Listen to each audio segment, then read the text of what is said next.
Hello students, क्या हाल है। Basically बहुत दिनों बाद ब्रेक लेने के बाद मैंने सोचा कि नहीं, अब एक्चुअली एग्ज़ाम का टाइम आ गया है, बच्चों को बहुत ज़्यादा ज़रूरत होती है। मैं ये नहीं कह रहा कि मैं बहुत अच्छा पढ़ाता हूँ, पर जिन बच्चों को ज़्यादा हेल्प हो सके, जिन बच्चों को समझ में आता हो, उनके लिए शायद मेरी तरफ से ये एक हेल्प है, या ये एक आप छोटी सी उम्मीद समझ लीजिए, जो समझ लीजिए।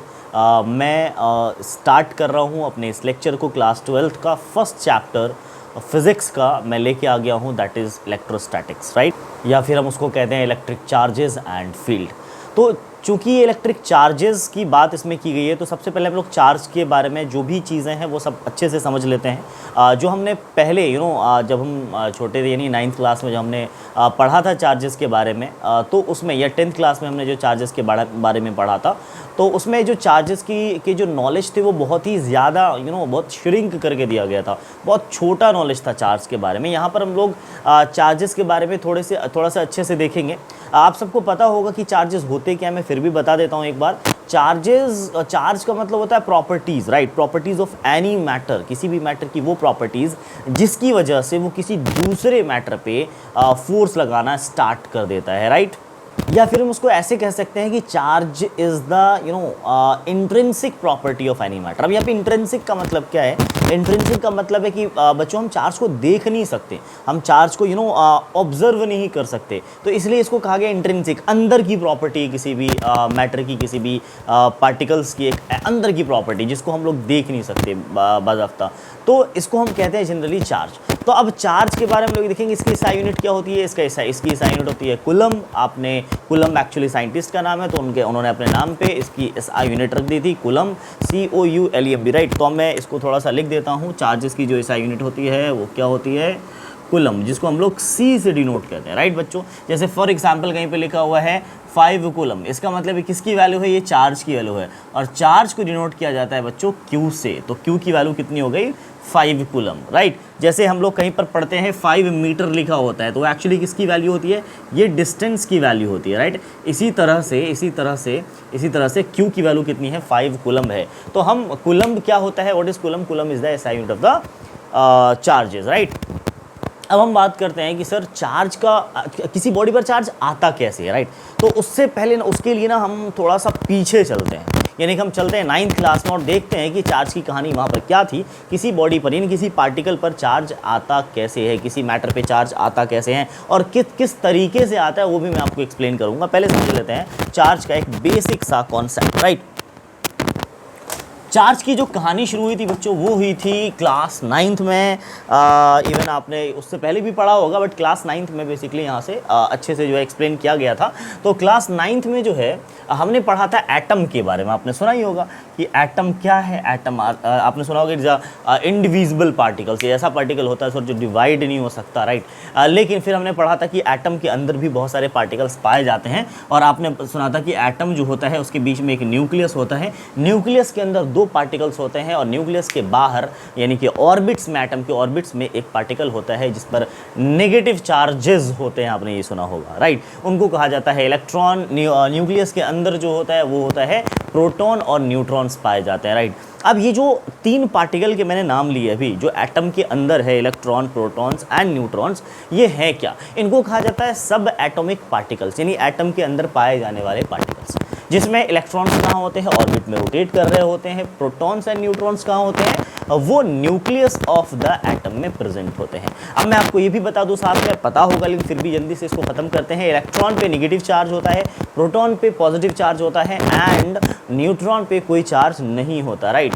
तो अब हम बात करते हैं कि सर कोई भी एटम जो एक एटम से ही सारी चीज़ें बनी हुई है, जितने भी मैटर्स हैं, जितने भी ऑब्जेक्ट्स हैं आपके आसपास दिख रहा है यूनिवर्स में, सब के सब किससे बना है? एटम से मिलकर बना है। तो एटम जनरली उसके ऊपर चार्ज कैसे क्रिएट हो जाते हैं इसको देखते हैं। फॉर एग्जाम्पल मैं एक एग्जाम्पल लेता हूँ। फॉर एग्जाम्पल मैंने लिया एक एटम किसका? सोडियम मेटल का, राइट।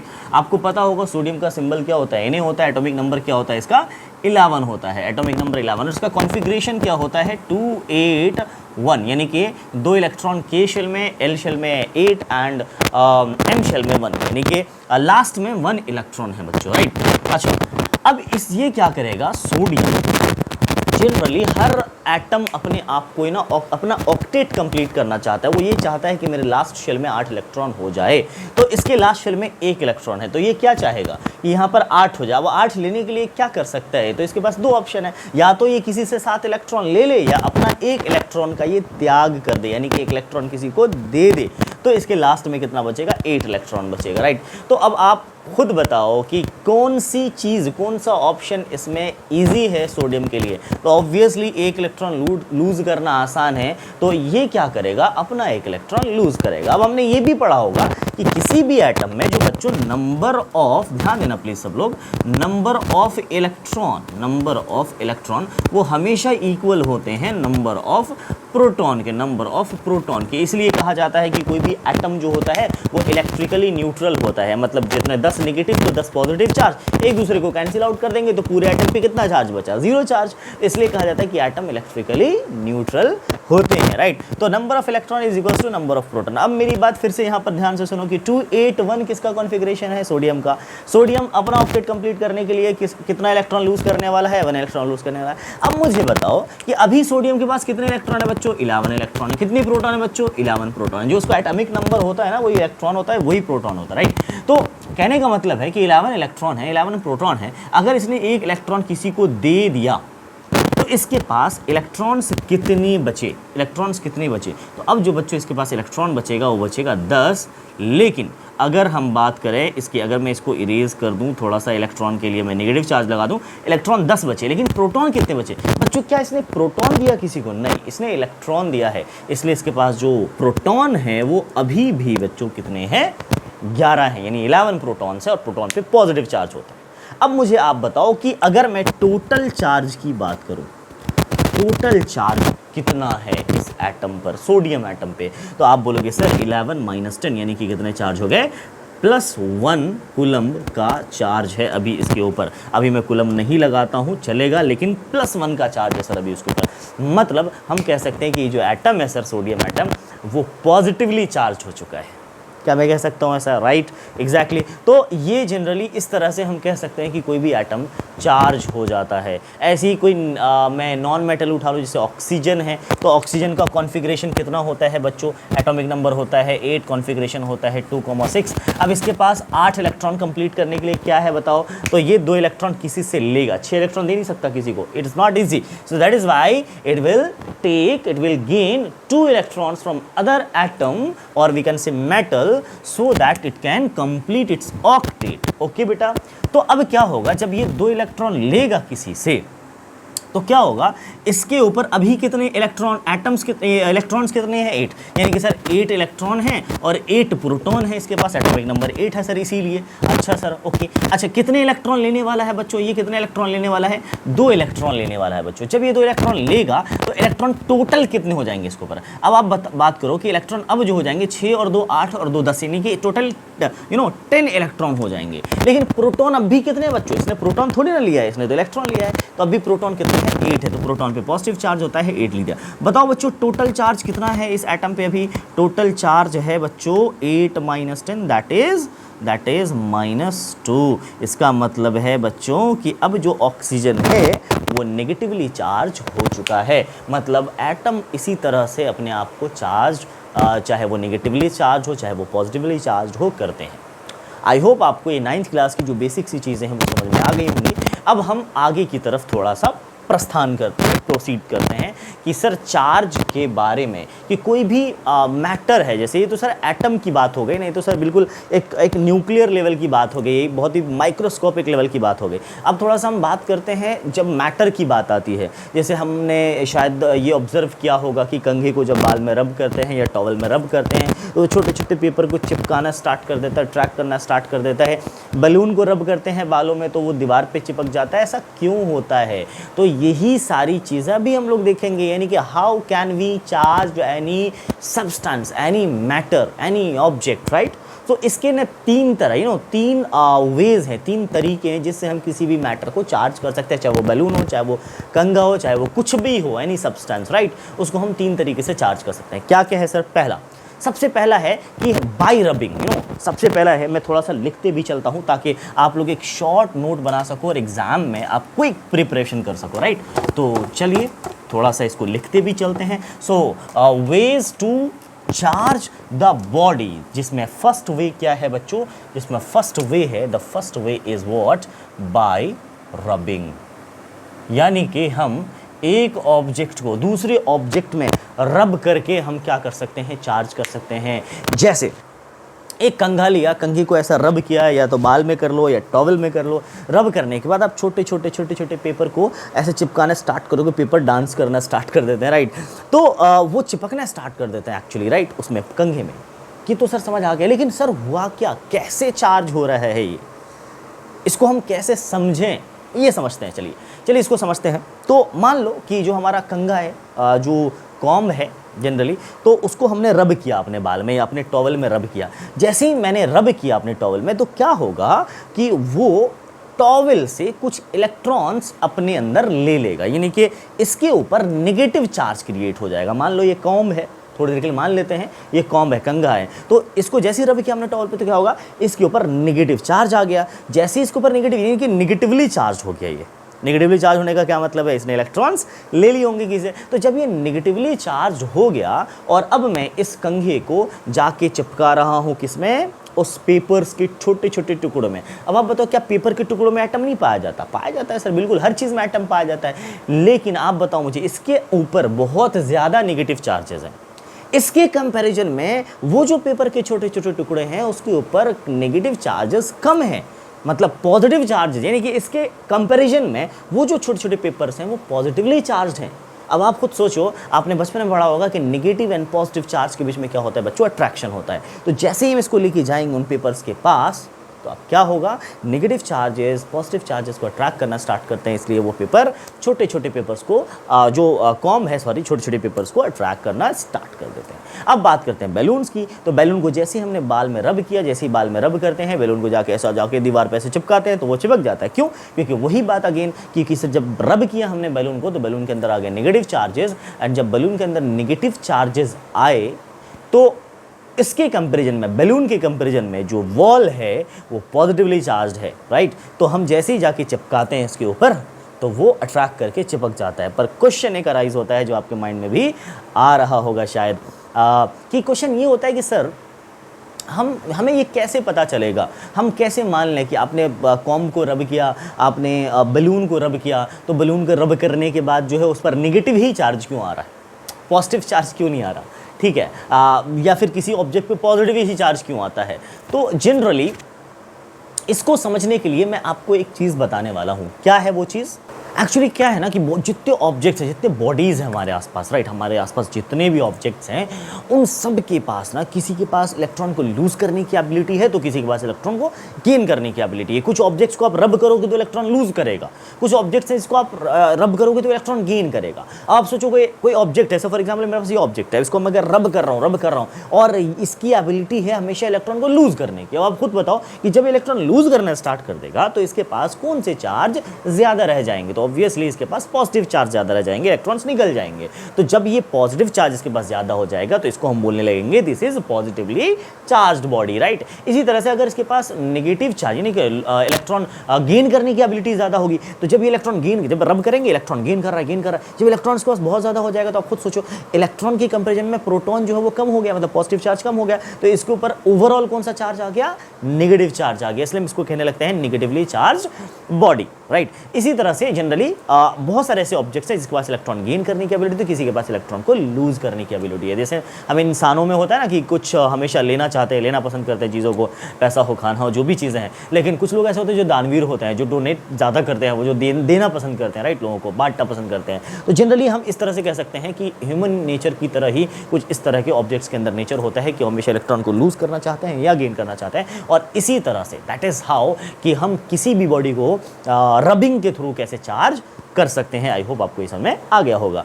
अब हम बात करते हैं दूसरे प्रोसेस की, जिसका नाम है, व्हाट इज दैट एक्चुअली, जिसका नाम है बाय एक्चुअली ये फर्स्ट था, second direct, by direct contact, by direct contact. अच्छा, डायरेक्ट कॉन्टैक्ट से कैसे होगा सर?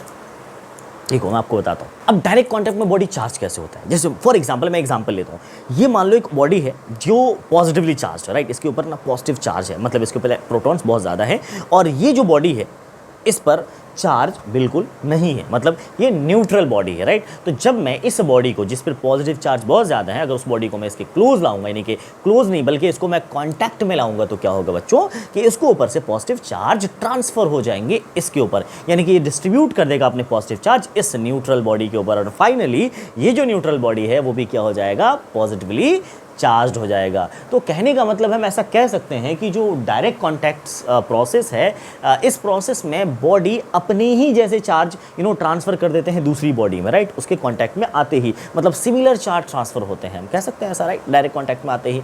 तो अब सर ये होता कैसे है? ये तो समझ में आ गया सर कि कॉन्टैक्ट में आते ही चार्ज होता है, लेकिन होता कैसे एक्चुअली, इसको थोड़ा सा समझते हैं हम लोग, राइट। जैसे मान लो एक बॉडी है मेरे पास, ठीक है, एक बॉडी है जिसके पास ना बहुत सारे प्रोटॉन्स हैं, बहुत सारे पॉजिटिव चार्जेस हैं, बहुत सारे पॉजिटिव चार्जेस हैं, मान लेते हैं सर, ठीक है, चलो ओके, पॉजिटिव ही, हाँ, हो सकता है नेगेटिव हो, यहाँ पर भी पॉजिटिव ना ऑलवेज है, हम नेगेटिव ले सकते हैं, कोई प्रॉब्लम नहीं है सर, ठीक है। तो अब मैं क्या करता हूँ, एक ऐसा बॉडी लाता हूँ, इसके कांटेक्ट में लाऊंगा, अभी तो ये हटा हुआ है, पर इसके कांटेक्ट में टच करवा दूंगा ला करके इसमें।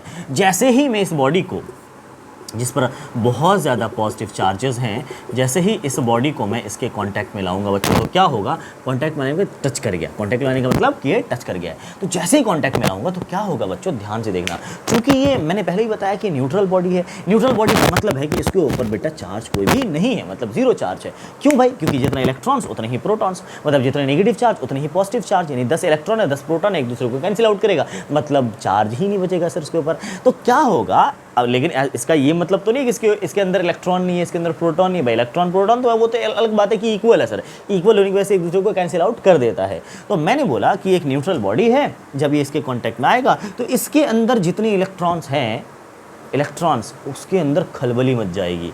क्या होगा कि वो इलेक्ट्रॉन अट्रैक्ट होना स्टार्ट हो जाएंगे किसकी तरफ, प्रोटॉन की तरफ, और अचानक से देखेगा इलेक्ट्रॉन कि अरे इतना सारा पॉजिटिव चार्ज, तो उसकी तरफ अट्रैक्ट होता चला जाएगा, और जितने इलेक्ट्रॉन्स है इसके अंदर, जितने इलेक्ट्रॉन्स है वो सारे के सारे इलेक्ट्रॉन कोशिश करने लगेंगे कि मैं किधर चला जाऊँ, इधर चला जाऊँ, और उसमें से कुछ इलेक्ट्रॉन्स आखिरकार इसमें चले जाएंगे। और आप खुद बताओ कि जब कोई बॉडी इलेक्ट्रॉन्स लूज कर देता है, किसी दूसरी बॉडी को दे देता है, तो उसके ऊपर क्या ज़्यादा हो जाएगा, पॉजिटिव चार्ज ज़्यादा हो जाएगा। तो हम कह सकते हैं कि ये बॉडी क्या हो चुकी है, अब पॉजिटिवली चार्ज्ड हो चुकी है। इस तरह से डायरेक्ट कांटेक्ट के थ्रू जो न्यूट्रल बॉडी है वो एक पॉजिटिव चार्ज में कन्वर्ट हो सकता है। सोच को देखो कि अगर ये नेगेटिव चार्ज बॉडी होता तो इसकी जो प्रोटॉन्स होते हैं वो अट्रैक्ट हो जाते हैं, ऑब्वियसली, राइट, इसके जो प्रोटॉन्स होते हैं वो अट्रैक्ट हो जाते हैं, यानी इसके पास नेगेटिव चार्ज बहुत ज़्यादा है, इसके पास तो इसके जो नेगेटिव चार्ज है, इसके प्रोटॉन क्या करते हैं, इसको अट्रैक्ट करके अपने अंदर लेते, जब इसके अपने अंदर लेते तो इलेक्ट्रॉन्स इसके अंदर क्या होता, बढ़ जाता, जब इलेक्ट्रॉन्स इसके अंदर बढ़ जाता तो ये क्या हो जाता, फिर से नेगेटिवली चार्ज हो जाता, मतलब जब ये नेगेटिव होता तो ये भी नेगेटिव हो जाता, लेकिन अगर ये पॉजिटिव होता है तो इसलिए ये क्या हो गया है, अब पॉजिटिव चार्ज हो गया, क्योंकि इसके इलेक्ट्रॉन्स निकल के इसके अंदर चले गए, राइट। ये हो गया डायरेक्ट कांटेक्ट के थ्रू हम लोग इस तरह से बॉडी को चार्ज कर सकते हैं। अब है अपना तीसरा मेथड, राइट। तीसरा मेथड क्या है बच्चों? तीसरा मेथड है बॉडी को चार्ज करने का बाय इंडक्शन प्रोसेस। इंडक्शन क्या होता है भाई? इंडक्शन, चलो आपने सुना होगा शायद ये वर्ड कभी पहले भी, लेकिन चलो फिर भी हम लोग इसको एक नए तरीके से बात करते हैं। देखो इंडक्शन में क्या है ना, बॉडी को मैं लिख देता हूँ, सॉरी, जो थर्ड प्रोसेस है अपना, that is by induction. By induction, देखो जो अपना इंडक्शन प्रोसेस है ना, एक थर्ड प्रोसेस है। इसके अंदर क्या होता है कि बॉडी ना, जैसे एक बॉडी है ये हमारा, ठीक है, इसमें मान लेते हैं पॉजिटिव चार्ज, अगेन ये पॉजिटिव चार्ज मान लेते हैं इसको हम लोग, और ये एक बॉडी है जिस पर चार्ज अभी बिल्कुल नहीं है, मतलब ये न्यूट्रल बॉडी है, राइट। लेकिन जब मैं इस बॉडी को इसके डायरेक्ट कॉन्टैक्ट में नहीं लाऊंगा, इस बार कॉन्टैक्ट में नहीं लाना बच्चों, इस बार अगर कॉन्टैक्ट में ले आए फिर तो वही वाला खेल हो जाएगा जो अभी पहले हुआ था सेकंड केस में, राइट। तो इसको मैं डायरेक्ट कॉन्टैक्ट में इस बार नहीं ला रहा हूँ, इस बार क्या कर रहा हूँ, इस पर पॉजिटिव चार्ज है, ये न्यूट्रल बॉडी है, अब मैं इसकी जस्ट क्लोज ला रहा हूँ। जैसे मैं इसके क्लोज लाऊंगा तो क्या होगा बच्चों कि इसके ऊपर जो पॉजिटिव चार्जेस हैं, इसकी वजह से इसके ऊपर नेगेटिव चार्ज आ जाएगा। ये कौन सा जादू है सर, जब मैं कांटेक्ट में ला रहा हूँ तो पॉजिटिव है तो पॉजिटिव हो रहा है, नेगेटिव था तो नेगेटिव हो रहा है, लेकिन ये कौन सा जादू है सर, जब इसके क्लोज लाता हूँ और इसके ऊपर पॉजिटिव चार्ज है मार्कर के ऊपर तो इस पर नेगेटिव चार्ज हो रहा है सर, ऐसा क्यों हो रहा है, इस पर तो ऑपोजिट चार्ज क्रिएट हो रहा है। तो यस एग्जैक्टली, इंडक्शन एक ऐसा प्रोसेस है जिसमें एक बॉडी से दूसरी बॉडी पर ऑपोजिट चार्जेस ट्रांसफर होते हैं। एक बॉडी अगर पॉजिटिव है तो दूसरे पर नेगेटिव चार्ज क्रिएट होगा, और एक बॉडी अगर नेगेटिव है तो दूसरे पर पॉजिटिव चार्ज क्रिएट होगा। लेकिन हम तो इस पर विश्वास नहीं करते सर, बताते हैं कि कैसे, ऐसा क्यों होता है, क्या रीज़न है इसके पीछे। तो अगेन वही हम लोग पॉजिटिव चार्ज का एक बॉक्स, एक भंडार लेते हैं, ठीक है, भंडार, यस। तो भंडार लिया हमने पॉजिटिव चार्ज का, और मैंने क्या किया, एक दूसरा बॉडी लिया जो कि न्यूट्रल ऑब्जेक्ट है, न्यूट्रल बॉडी है, जिस पे अभी भी चार्ज क्या है, बिल्कुल जीरो है, मतलब इलेक्ट्रॉन प्रोटॉन के इक्वल है। तो जब मैं इसके क्लोज लाऊंगा, कॉन्टैक्ट में नहीं लाऊंगा, ध्यान रखना बेटा, क्लोज लाऊंगा। जब मैं इसके क्लोज लाऊंगा तो क्या होगा कि इसकी जो इलेक्ट्रॉन्स है बच्चों, इसकी जो इलेक्ट्रॉन्स हैं वो बहुत ज़्यादा एक्साइटेड स्टेट में आ जाएंगे। क्यों? क्योंकि अच्छा बहुत सारा पॉजिटिव चार्ज आसपास आ रहा है। जैसे याद करो, आपने मैग्नेट में देखा होगा कि अगर दो मैग्नेट है, नॉर्थ साउथ पोल है, आप दोनों को एक साथ लाते हो, नॉर्थ साउथ पोल को अट्रैक्शन होता है, आप सबको पता है, लेकिन इतना करीब मत लाओ कि वो चिपका ले, थोड़ा सा ऐसा लाओ कि वो अट्रैक्ट तो कर रहे हो पर वो चिपका ना ले एक दूसरे को। आप खुद सोचो कि फोर्स तो लग रहा है, अभी चिपका नहीं रहा है पर फोर्स तो अब भी लग रहा है, थोड़ा थोड़ा फोर्स लग रहा है। ऐसे ही हाल इसका है बच्चों, मैं इसको इतना करीब ला रहा हूँ, बिल्कुल कॉन्टैक्ट नहीं है रहा, कॉन्टैक्ट में लाऊंगा तो सीधा इसके नेगेटिव चार्जेस कन्वर्ट हो, ट्रांसफर हो जाएंगे इसके अंदर, इसके ऊपर।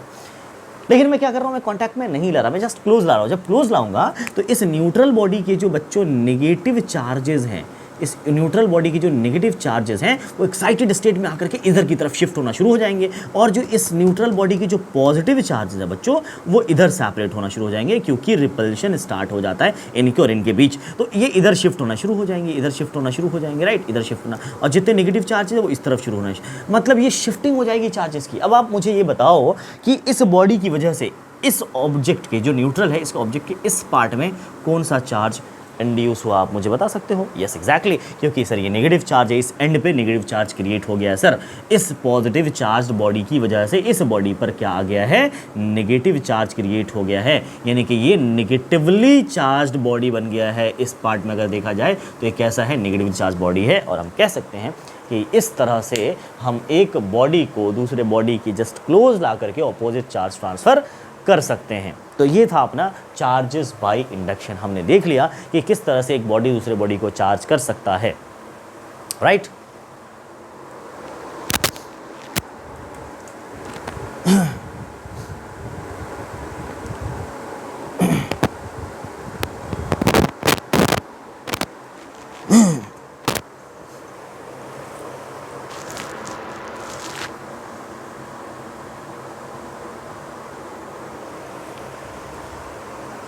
अब हम बात कर लेते हैं कि चार्जेस की कुछ प्रॉपर्टीज़ भी है। हम 3 प्रॉपर्टीज़ की भी हम बात करेंगे। जैसे पहली प्रॉपर्टीज़ है कि बच्चों जो चार्जेस होते हैं ना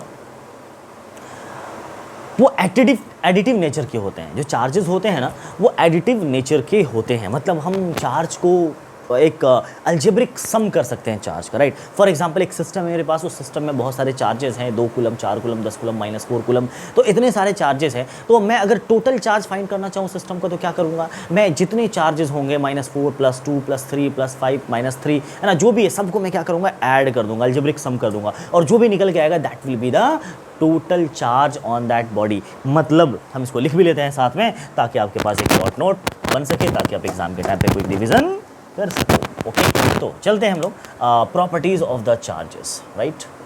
हेडिंग डाल लो आप लोग भी, properties of the charges, right.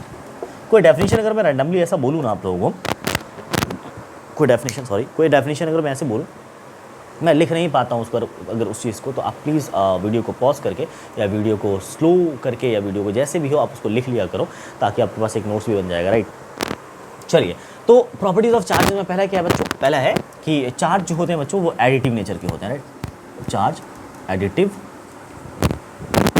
Nature के होते हैं, राइट। क्या मतलब है बच्चों, फॉर एग्जांपल हमारे पास है Q1 है +3 कूलम, हमारे पास है Q2 है ना -4 कूलम, या हमारे पास है Q3 है ना 5 कूलम। जैसे मैंने बोला टोटल चार्ज बताओ कितना, तो मैं क्या करूँगा, टोटल चार्ज फाइंड करने के लिए मैं Q1 + Q2 + Q3 को अल्जेब्रिक सम से ऐड कर दूंगा, यानी कि Q1 कितना है 3 कूलम, प्लस Q2 कितना है -4 कूलम, ठीक है, और Q3 कितना है 5 कूलम। तो मैं क्या करूँगा, इसको ऐड करूँगा 3 5 और 3 8 यानी कि 8 -4 कितना आ गया, प्लस में 4 कूलम। मतलब सर जो नेट चार्ज है इस सिस्टम पे, किसी भी सिस्टम पे नेट जो चार्ज है वो कितना है 4 कूलम है, प्लस 4 कूलम है। इस तरह से हम लोग कह सकते हैं कि जो चार्ज हैं वो एडिटिव नेचर के होते हैं, उसको जनरली सम कर सकते हैं, अलजेब्रिक सम कर सकते हैं उसको, राइट। अब बात करते हैं सेकंड प्रॉपर्टी से, जिसको हम लोग बोलते हैं कंजर्वेशन ऑफ चार्ज, जो कि बहुत इजी है, कुछ नहीं। कंजर्वेशन ऑफ चार्ज का मतलब होता है the net charge in a system, या हम ऐसे कह सकते हैं कि net charge in an isolated system remains constant.